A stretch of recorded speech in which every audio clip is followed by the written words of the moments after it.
ኢትዮጵያ ላይ ንጉሥ ታቦት ተሸከመ። መቼ ተሸከመ?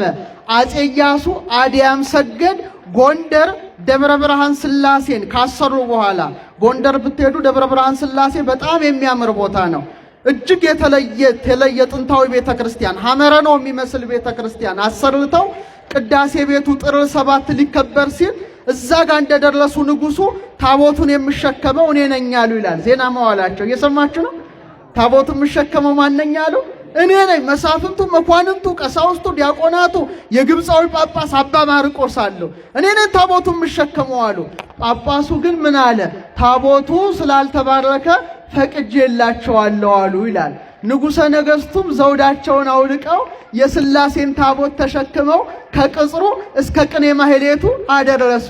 በኋላ ቄሰ ገበዙ ተቀብለው ወደ መቅደስ ገብቶ ግብፃዊ ጳጳስ ባረኳቸው። ያን ጊዜ ሊቃውንቱ በመወድስ ሕዝቡ በሕዝባዊ ግጥም እንዲህ አለ።